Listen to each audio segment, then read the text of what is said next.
A vida para Rick não começou com cores vibrantes, mas com tons de cinza, umidade e um cheiro persistente de mofo que impregnava suas roupas e os pulmões.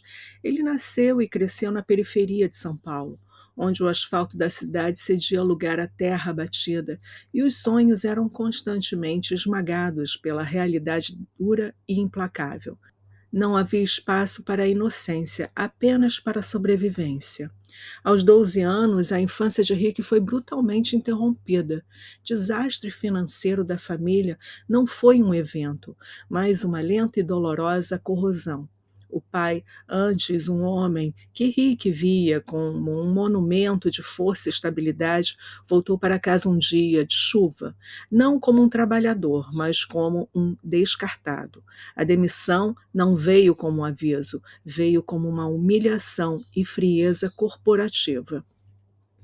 O peso daquele evento esmagou o espírito do pai.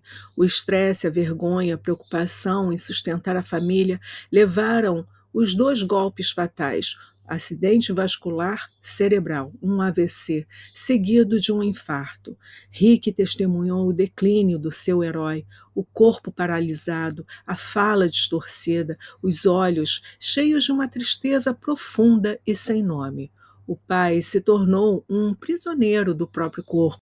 A casa, antes um porto seguro, se transformou numa enfermaria improvisada que cheirava a antisséptico barato e desespero contido. A mãe de Rick, Dona Clara, tentou heroicamente tapar o buraco. Suas mãos, antes delicadas ao lar, passaram a esfregar o chão de casas alheias. Ela acabou se tornando uma faxineira. E a exaustão física era visível em cada músculo. Rick viu o esforço sobre-humano da mãe, o sacrifício que a consumia, até que um dia a vida cobrou seu preço e cobrou dela também. Ela sofreu um AVC menor, que deixou ela com a perna parcialmente paralisada, forçando ela a mancar com dores constantes. Rick, o menino de 12 anos, carregava o fardo de dois pais doentes, a responsabilidade invisível da família e uma dor que ele não podia verbalizar. O choro da sua mãe era intermitente, o dele era silencioso e corrosivo. Na escola, Rick não encontrava refúgio. Lá ele era o elo mais fraco. Não era apenas pobre, o perfil da miséria. Gordinho, com óculos de aro grosso, usava sempre as mesmas roupas, puídas e costuradas pela mãe. Os colegas cruéis, na sua ingenuidade, faziam da vida dele um inferno. Os apelidos eram farpas, como Bola, Quatro Olhos, o Pobretão, que não tinha onde cair morto. O pior momento era o recreio. Rick se sentava num canto, protegendo seu lanche, geralmente um pão duro com pouca margarina, e Rick sofria com as piadas das crianças que sempre jogavam terra e poeira em seu alimento. Rick não tinha coragem de bater de volta. Ele não tinha forças. Ele simplesmente recolhia o pão, tirava o máximo de terra que podia e engolia, sentindo a areia áspera na garganta, e desde cedo aprendeu na dor o que era ser humilhado. Ele fugia para o banheiro fedorento e sujo da escola, escondendo-se no cubículo para que ninguém o visse, e ali ele apertava os punhos, até que as suas unhas cravassem nas suas mãos, transformando a dor física na única coisa que ele conseguia controlar. Ele não chorava pela injustiça contra si, mas pela vergonha imposta aos seus pais. Sentia que a sua fraqueza e a sua impotência eram a prova de que a pobreza era uma doença incurável. E naquela escuridão úmida nasceu uma raiva fria, uma determinação que endureceu seu coração. E ele jurou que naquela humilhação, que aquele cheiro de miséria jamais iria definir ele novamente. Uma tarde que cheirava a remédio e esperança perdida, Rick voltou para casa e encontrou o pai, que passava os dias olhando para o teto mofado, lutando para mover o corpo que estava paralisado. O homem fez um esforço emitindo uns sons para tentar chamar a atenção de Rick. Rick se ajoelhou do lado da cama. A voz do pai, antes poderosa, agora era apenas um sussurro distorcido, mas carregado de uma mensagem final. O pai segurou a mão do filho mostrando toda a dor. Após anos de trabalho, acabou sendo descartado da noite para o dia e fez um pedido a Rick: Filho, me prometa que você nunca vai entregar tua vida para uma empresa. Não deixe eles fazerem você de refém. Aquelas palavras não eram só um conselho, era uma maldição e um testamento. O pai estava alertando sobre a fragilidade da vida de um emprego, de um empregado, que não importava o seu valor, é sempre substituído por uma decisão fria e econômica. Rick chorou, e não era um choro infantil, mas uma cascata de lágrimas quentes e amargas que caíam sobre a mão fraca do pai. As palavras do pai não eram um conselho, eram um alerta. Ele revelou a verdade cruel. A vida de um empregado era frágil, descartável e trocada por uma decisão fria. Rick desabou. Sentia as lágrimas quentes correrem pelo seu rosto. Naquele momento, ele fez um juramento. A sua vida nunca mais pertenceria a ninguém além dele mesmo. A ambição de Rick não era por luxo, mas por liberdade absoluta. O dinheiro seria seu escudo, sua armadura contra a humilhação.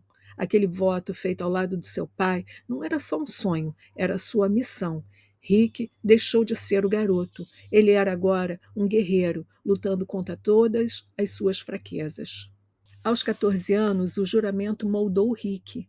Nada de adolescência comum. Ele tinha uma missão. Com disciplina de ferro, ele começou a construir uma muralha financeira para proteger a sua família do sofrimento que conhecia tão bem. Aos 16 anos, porém, a sorte, principalmente a sua dedicação, levaram ele a auxiliar de laboratório numa fábrica de produtos químicos. O lugar cheirava solvente, reagentes e uma promessa muito tênue de estabilidade. Rick abraçou o trabalho com uma intensidade que assustava os colegas mais velhos. Ele não trabalhava por paixão à química, mas por pavor à demissão. Ele chegava antes de todos e saía por último, e estudava cada processo, cada fórmula, cada código de inventário. A sua ascensão foi meteórica, uma prova de que a disciplina supera o talento. Com 16 anos, já era o mais eficiente de muitos técnicos formados. Aos 19 anos, Rick alcançou um posto de responsabilidade. Ele era o responsável técnico mais jovem daquela fábrica. O salário melhorou, permitindo que ele tirasse os pais da casa mofada e pudesse pagar as despesas médicas. Pela primeira vez, a tensão diminuiu em casa. Rick construiu uma jaula de ouro. Ele estava seguro, tinha um bom salário, um cargo de respeito. O medo da fome e da humilhação da infância havia sido temporariamente anestesiado pelo crachá e pela carteira assinada. Ele havia se esquecido da promessa. Os anos passaram. O responsável técnico se tornou o braço direito do chefe, o Sr. Otávio, um homem de fala mansa e olhar frio, que parecia admirar a dedicação de Rick, mas que, na verdade, apenas via nele uma ferramenta valiosa e muito barata. Rick, no auge dos seus 20 e poucos anos, sentia um conforto perigoso. Ele havia comprado o seu primeiro carro, podia pagar os tratamentos do pai e da mãe e estava em paz. A rotina havia engolido Rick. O sonho de ser dono do seu próprio destino parecia ingenuidade juvenis perto da segurança do depósito mensal. Ele ignorava o alerta silencioso que vinha de dentro. Sua alma gritava por liberdade, mas a sua mente, traumatizada pela miséria, se agarrava à estabilidade. O crachá era mais do que uma identificação, era um escudo agora contra o fantasma da periferia. O choque veio de forma cruel. A fábrica abriu uma vaga para um curso de especialização e gerenciamento que garantiria uma promoção ainda maior. Era a oportunidade de Rick. Ele precisava disso para subir e ele queria consolidar essa segurança dentro da empresa. Se candidatou com a certeza da sua vitória. Seus resultados eram os melhores. Ele conhecia a fábrica como a palma da sua mão e o Sr. Otávio confiava nele plenamente. A resposta, porém, foi um soco no estômago. O Sr. Otávio chamou a sala. um ambiente luxuoso de poder que contrastava com a sua juventude. O chefe sorriu, mas o sorriso não parecia ser muito sincero. Rick, meu jovem, você é o melhor que temos, por isso a vaga do curso não será a sua. O chão sumiu sobre os pés de Rick. Como assim, senhor Otávio? Por quê? Eu sou o mais qualificado. O chefe deu de ombros com uma frieza corporativa que Rick nunca havia percebido antes. Você é qualificado demais, Rick. Meu filho, você é essencial aqui. Se você sair por 3 meses para fazer esse curso, o meu laboratório inteiro vai desmoronar. Eu sinto muito, eu não posso te dar o luxo de te perder, não. Naquele instante, a promessa feita para o pai no leito da doença atingiu Rick como um relâmpago. As palavras do Sr. Otávio, não podemos nos dar o luxo de te perder, não era um elogio, era uma confissão de cativeiro. Ele não era valorizado, ele era um refém. Ele era, de fato, uma ferramenta mais valiosa da empresa e por isso estava preso. Rick sentiu as lágrimas quentes de vergonha e de traição subirem. Ele estava revivendo todo o trauma do seu pai, ser descartado, ou pior, ser impedido de crescer porque a competência servia melhor ao lucro de outra pessoa. Rick saiu da sala sem dizer uma palavra. Ele caminhou pelos corredores vendo os rostos dos colegas, todos presos à mesma rotina, à mesma segurança falsa que ele mesmo havia construído e acreditado. Aquele era o seu futuro, era o futuro que o Sr. Otávio havia planejado para ele, para ser o melhor escravo de uma grande empresa. Ele parou no vestiário sozinho, tirou o crachá, se sentindo preso a um objeto como uma algema. A raiva consumiu ele. Ele olhou para o próprio reflexo e viu o gordinho humilhado da periferia, agora um adulto bem-sucedido, mas que ainda assim não tinha poder algum. E naquela noite, Rick não dormiu. Ele chorou no silêncio do seu apartamento. Um choro amargo de quem percebeu que estava sendo traído. O juramento mais sagrado da sua vida ele não estava cumprindo. O medo da incerteza era grande, mas o medo de passar a vida inteira preso era aterrorizante. Pela manhã, Rick entrou na sala do Sr. Otávio e pediu demissão. Não houve negociação, não houve adeus, apenas a certeza fria de que era a hora de honrar a promessa que havia feito para seu pai. Ele saiu da fábrica sem olhar para trás, levando apenas o seu conhecimento e uma certeza. A jaula de ouro estava aberta e ele estava finalmente livre. A demissão de Rick não foi um ato de coragem, foi um salto no escuro movido pelo pavor da prisão corporativa. Ele saiu da fábrica com a cabeça erguida, mas o coração em desespero. O que ele tinha?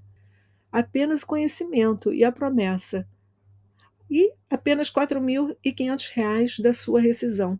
Um capital irrisório para quem ambicionava ter uma liberdade financeira. O primeiro ato de Rick, como empreendedor, foi um mergulho na humildade. Ele precisava de um lugar para começar, mas o dinheiro mal dava para alugar uma sala comercial no centro de Diadema, um local modesto. O restante de seu pequeno capital mal cobriria o primeiro estoque de suplementos básicos. Para economizar, Rick não alugou um apartamento. Ele se mudou para o porão de uma academia, bem decadente. O lugar era um pesadelo, frio, úmido, com cheiro forte de mofo, desinfetante vencido. A luz mal chegava. A cama era um colchão velho jogado no chão de cimento. O contraste era cruel. Há uma semana ele era um executivo júnior, respeitado, em um apartamento razoável. Mas agora ele estava ali, entre caixas de papelão e o gotejar constante da umidade. Muitas noites ele chorava ali em silêncio, no colchão frio. E não era apenas tristeza, era vergonha. A vergonha de ter voltado, de certa forma, à miséria que ele jurou combater. O ódio que ele sentia era contra sua própria fraqueza por ter deixado se prender, e agora ele tinha que recomeçar do zero, carregando o peso da incerteza. Rick não podia simplesmente abrir uma loja de suplementos. Ele precisava de um plano de contingência. O dinheiro da loja era incerto. E então ele tomou uma decisão dolorosa, que parecia trair a promessa do pai, mas era necessária para a sobrevivência. Ele voltou a ter um emprego com carteira assinada CLT. Durante o dia, ele era um funcionário anônimo de uma empresa de logística, garantindo um salário mínimo vital para cobrir o porão e as contas básicas. À noite, ele se transformava, saía do trabalho, limpava o porão, organizava as poucas caixas de produto. Ele era o estoquista, o vendedor, o contador e o marketing da sua pequena empresa. Ele dormia apenas 4 horas por noite. A exaustão era tanta que ele frequentemente chorava de dor física no carro, a caminho do segundo turno. Era um esforço físico e mental insuportável. E foi nessa rotina que ele conheceu a Leila. Ela era uma atendente de farmácia. Leila viu Rick carregando as caixas pesadas, a testa suada, o rosto cansado, mas os olhos brilhando com uma determinação incomum. Ela não via um homem pobre, ela via sua garra. O primeiro encontro foi um jantar simples, pago com o troco da logística. Rick sentiu vergonha de levá-la ao porão, então mentiu dizendo que estava reformando o apartamento. Ele desabafou sobre a promessa do pai, o medo de ficar preso e a raiva do Sr. Otávio. Leila, com uma sensibilidade que o tocou profundamente, abraçou Rick. Eu não vejo o porão que você esconde, Rick. Eu vejo o gigante que você está construindo. Ela virou a sua âncora emocional, a única pessoa para quem ele permitia ser vulnerável, e por causa dela, ele encontrava forças para varar a madrugada, dobrando a carga de trabalho. Ele estava construindo a sua liberdade, a liberdade para os dois. Os meses viraram anos de suor. A disciplina de Rick começou a dar frutos. A loja no porão virou uma loja de verdade, e depois duas, e logo três, e depois 7 lojas de suplementos espalhadas pela região. Ele também abriu uma pequena distribuidora. Ele estava prosperando. O ódio e a dor da infância foram substituídos pela euforia do sucesso, mas a rotina estava consumindo Rick. A dupla jornada, que era para ser temporária, virou permanente, e ele ainda não havia conseguido largar o emprego da logística. O conforto de ter um salário garantido todos os meses era um vício, um trauma que a sua mente não deixava ele abandonar. O medo da miséria era maior ainda do que o sonho da liberdade. Ele se tornou um homem dividido, de dia o funcionário exausto e à noite o empresário promissor. O peso da dupla jornada e o medo estavam cobrando seu preço, não mais no seu corpo, mas no seu coração, ameaçando o único amor que ele havia salvado na escuridão do porão. O sucesso de Rick era inegável, mas ele tinha um preço. As 7 lojas de suplementos e a distribuidora prosperavam, mas a cada um novo contrato, a cada uma nova meta batida, a rotina de Rick se tornava muito mais desumana. Rick agora era um robô de ambição. Sua vida se resumia em números e cafeína, e a rotina era a seguinte: acordava às 4 horas da manhã para lidar com a logística e as contas das lojas. Às 8 horas, ele se transformava num funcionário da empresa de logística, onde ele passava o dia, e às 18 horas ele voltava a ser o empresário, visitando suas lojas, motivando a equipe, negociando estoque e fechando a distribuidora por volta da meia-noite. Dormia em média 3 horas só por noite, e o seu corpo gritava. Havia dias em que ele sentia tonturas, enxaqueca lacinantes, dores nas costas por carregar caixas e caixas. Ele frequentemente parava o carro na lateral da estrada, encostava a cabeça no volante e chorava de exaustão. Não era um choro de tristeza, mas um gemido físico. Ele tinha medo de dormir e não acordar, de perder o controle de tudo que havia construído com tanto sacrifício. O medo da miséria era tão profundamente enraizado que ele não conseguia largar o emprego de CLT. Ele via o salário fixo como um colete salva-vidas que o impedia de afundar. e ele precisava daquela segurança, mesmo que ela tivesse destruindo a sua saúde e, o pior, o seu relacionamento. Leila foi a primeira a sentir o peso da vida dupla de Rick. O amor que havia nascido da humildade não conseguiria sobreviver ao luxo apressado e à ausência constante. Eles moravam juntos, mas não se viam. As conversas eram sobre faturamento, estoque e contas a pagar. As noites, que deveriam ser de intimidade do casal, eram preenchidas pelo barulho do teclado de Rick e pelo silêncio frustrado de Leila.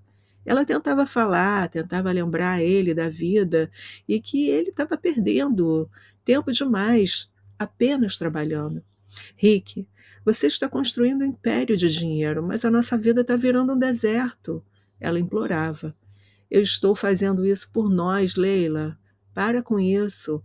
Nunca mais nós vamos voltar para aquele porão, ele respondia com a voz áspera pela falta de sono e pelo estresse. Leila percebeu que a ambição do Rick não era mais um sonho compartilhado, era uma obsessão solitária. O homem que ela amava tanto estava desaparecendo e sendo substituído por uma máquina de trabalho que só parava quando caía exausto. O dinheiro estava chegando, mas o afeto estava indo embora. O clímax veio numa noite de sábado, o único dia que Rick prometia que iria descansar. Ele chegou em casa depois das 23 horas, alegando uma emergência no estoque.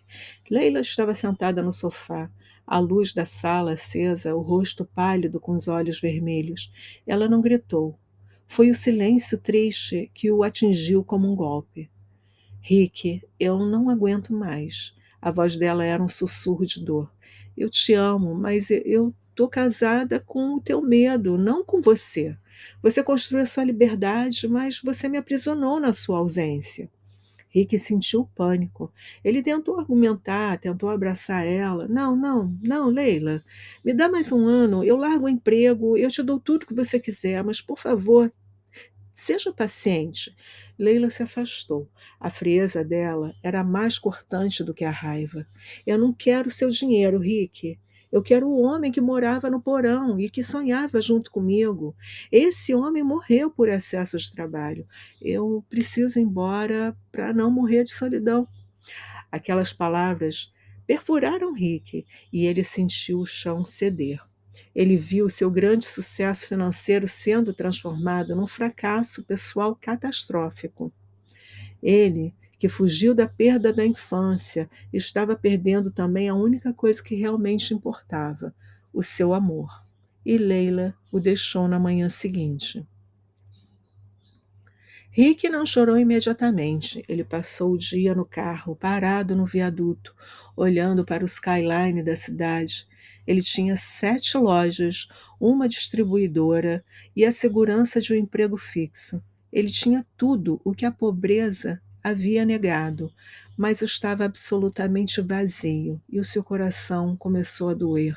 Foi ali sozinho que ele teve a reflexão mais dolorosa da sua vida. Ele tinha descartado a sua saúde, a sua felicidade e, finalmente, o seu amor, Leila. E o medo de voltar à miséria deixou ele cego. A dor da separação e a perda do seu maior apoio agiu como um choque elétrico na vida de Rick. Só então ele percebeu que o seu negócio não era mais um sonho, era um fardo, e ele precisava de uma mudança radical, de um risco maior que forçasse ele a se libertar da muleta do emprego fixo e provar a si mesmo que ele era digno de uma liberdade total. A partida de Leila havia deixado um vazio profundo e era a prova de que a sua busca por segurança havia se tornado uma doença. Rick agora estava sozinho, rodeado por lojas que prosperavam, mas que eram apenas símbolos ocos do seu sacrifício. A dor da separação forçou ele a ter uma reflexão mais honesta da sua vida. O seu medo havia se transformado num homem infeliz. Rick chegou à conclusão de que as 7 lojas e a distribuidora era sua âncora para a mediocridade. Elas eram a razão pela qual ele ainda se agarrava ao emprego CLT. Ele precisava de um ato de coragem que o forçasse a se libertar de vez dos fantasmas da miséria. No ano seguinte, ele tomou a decisão que todos chamaram de loucura financeira. Ele vendeu tudo, não houve leilão, houve apenas uma liquidação rápida e agressiva. Os amigos e consultores olhavam para ele como um suicida do negócio. Rick, você tem um negócio próprio, cara, mano, você tá maluco? Por que jogar fora todos esses anos de suor? Questionavam. Ele respondia com um olhar frio de determinação. Porque o meu sucesso está impedindo de eu me tornar uma pessoa livre. O dinheiro da venda não foi para um fundo de investimento, foi para um único e perigosíssimo objetivo. Rick usou o capital para comprar 50% da fábrica onde havia trabalhado por anos antes, sendo funcionário do Sr. Otávio. A empresa foi rebatizada com o nome de Vitalis Químicos. Ele estava regressando para o local onde havia sido humilhado, mas agora não era mais como funcionário, não. Ele iria ser o dono. A negociação com os antigos proprietários foi uma guerra de nervos. Eles viam ele como o menino que vendia suplementos de Diadema, um mero ex-funcionário. Eles tentaram desdenhar o seu capital. Rick, no entanto, veio armado com conhecimento íntimo que eles desdenhavam. Ele apresentou um spreadsheet detalhado sobre as ineficiências do laboratório, sobre os erros dos inventários e os gargalos de produção que ele, como responsável técnico, havia mapeado durante anos. Ele sabia onde estava sangrando o dinheiro. Cada argumento técnico de Rick arregalava os olhos dos empresários. A sua voz era firme, a postura era inabalável, e ele estava ali para um checkmate. O valor que eu ofereço é justo para o estado real da operação. Vocês podem vender para mim, que eu conheço, cada falha, ou tentar vender no mercado e expor a fragilidade de seu negócio, ele finalizou. Ele assinou os papéis. Não houve champanhe nem aplausos. Houve apenas um aperto de mão frio e a sensação de que ele tinha acabado de conquistar o seu destino. Agora ele não era mais empregado, refém. Ele era o dono de um negócio de risco e o seu próprio chefe. Ao entrar na Vitalis Químicos como coproprietário, o peso da responsabilidade quase esmagou Rick novamente. Ele andava pelos galpões frios, cheirando produto químico, sentia a solidão de forma intensa. A dor da ausência de Leila era uma ferida aberta, e ele se perguntava nas madrugadas frias, enquanto revisava as planilhas: para que todo esse esforço? Para que tanta liberdade se eu não tenho quem amar? Ele dormia no pequeno escritório da fábrica, sem se preocupar com conforto, apenas focado em não falhar. O seu único luxo era uma xícara de café fria e vistas dos tanques de mistura. O medo do fracasso era sua única companhia e ele não podia falhar. Não podia provar que os outros tinham razão ao chamá-lo de louco. Numa noite de network que ele não queria aceitar ir, ele conheceu Malu. Ela não estava na mesa de negócios, ela estava numa palestra lateral sobre equilíbrio e saúde mental no ambiente corporativo. Rick, cínico, só notou porque ela falava sobre burnout e a solidão do empresário. Malu não o abordou como uma fã de negócios. Ela viu o cansaço nos seus olhos. O seu discurso é de sucesso convincente, Rick, mas os seus olhos estão implorando por uma pausa, disse Malu com uma suavidade inesperada. Pela primeira vez em anos, alguém viu o homem por trás daquela máquina. E Malu não se importava com as lojas vendidas, com os milhões em risco. Ela se importava era com o peso que ele carregava. Ela convidou ele para uma caminhada, uma conversa sobre a paixão que o fez começar no fitness, não sobre um faturamento. Ela lembrou ele que os negócios era sobre transformar vidas, não era sobre ganhar uma guerra contra o medo. Malu era sua âncora presente. Ela ajudava ele a reencontrar a paixão pela saúde e pela disciplina que o haviam construído. Com ela, Rick começou a definir o sucesso. Ele não estava mais lutando contra o passado. Agora ele estava construindo um legado com uma parceira que entendia ele na alma e que não exigia o seu tempo, e sim a sua presença. A Vitalis Químicos começou a crescer sob uma nova mentalidade, e Rick estava finalmente honrando a promessa. Ele era o seu próprio chefe, com um propósito e com um amor que trazia equilíbrio. Os anos que se seguiram à aquisição da Vitalis Químicos foram de trabalho implacável, mas com uma diferença crucial: a presença de Malu. Ela não era cúmplice de ambição como a Leila havia sido, mas ela era uma guardiã do equilíbrio.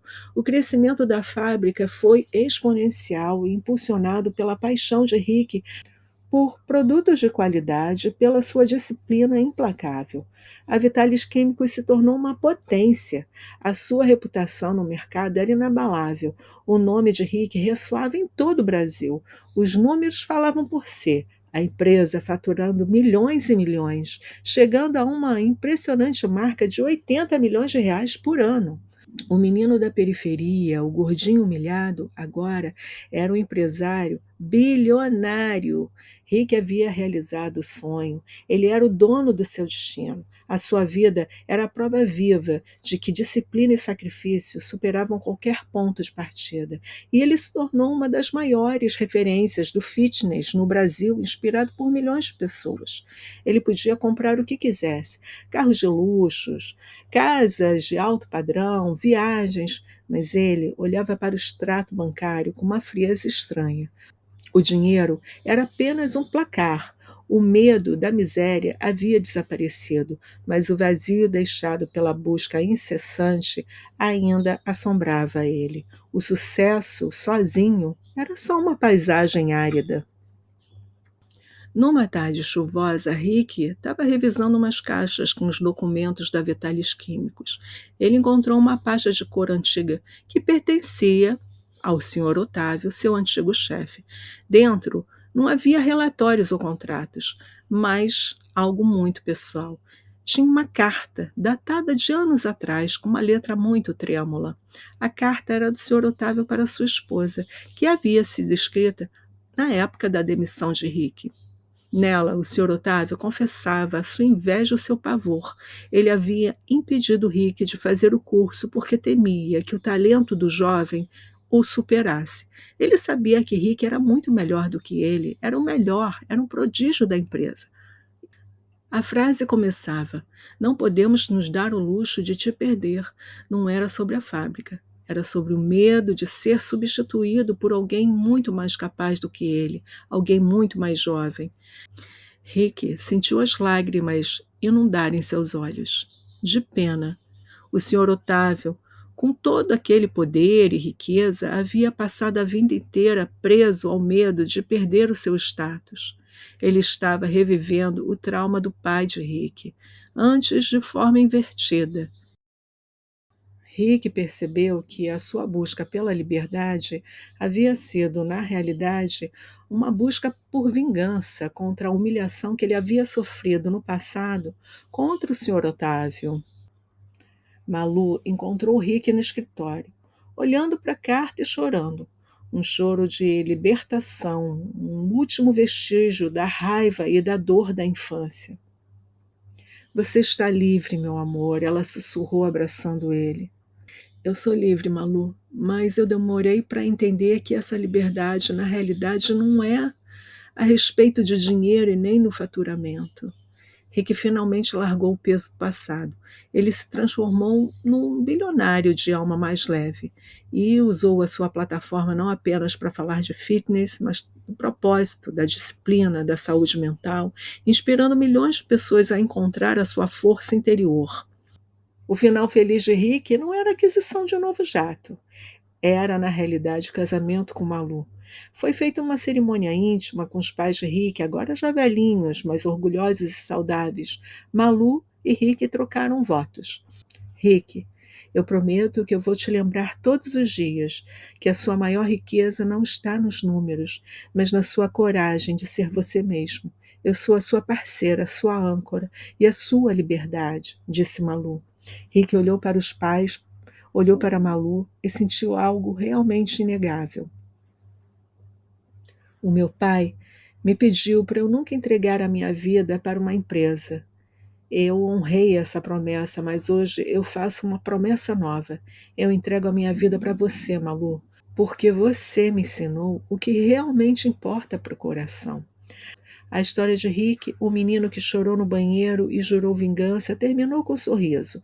Ele transformou a sua dor em força, o seu medo em motor, a sua ambição em legado. Ele descobriu que a riqueza é boa, mas a paz e o amor são os verdadeiros prêmios. Anos se passaram desde o dia que Rick, com a sua alma mais leve, deixou a carta do Sr. Otávio para trás. A Vitalis Químicos não apenas prosperou, ela se tornou um modelo de sucesso e ética no mercado. A empresa agora era um império bilionário. Era o seu legado, mas não era a sua definição. Rick aprendeu que o seu maior ativo não eram os prédios ou as máquinas, mas sim o seu tempo. Com uma lua ao seu lado, ele finalmente cumpriu a promessa feita ao pai na sua totalidade. Ele era livre. Os carros de luxo, obviamente, vieram, mas ele dirigia com prazer e não por ostentação. A disciplina de Rick, antes voltada para o trabalho excessivo, foi direcionada para a vida. Ele acordava cedo, mas para treinar, para ler e para tomar café com Malu, ouvindo apenas a música no silêncio da manhã. Malu se tornou a sua verdadeira sócia, não apenas no coração, mas na gestão do tempo. Rick continuou a inspirar milhões com a sua história. Em uma das suas palestras e redes sociais, ele compartilhava a sua verdade. A vida vai te humilhar, vai te derrubar e vai te preencher de medo. Mas a disciplina é a arma para a liberdade. Ele olhava para Malu, que sorria ao seu lado, e entendia: a verdadeira riqueza não estava na conta bancária que marcava os bilhões, mas na conexão humana. E ele havia resgatado. O menino que chorou sozinho, sentado no canto do banheiro, comendo o seu pão seco com restos de areia, com medo de ser descartado, havia se tornado o homem que não podia ser substituído no coração da sua família e nem na vida de quem ele amava. A sua história agora é uma prova de que a disciplina leva realmente ao sucesso, mas que o amor é que torna tudo muito mais significativo. Se você gostou desse vídeo, deixe um like, ative as notificações para ficar por dentro de todas as novas histórias. A gente se vê no próximo vídeo. Obrigada por ter chegado até aqui. Até a próxima!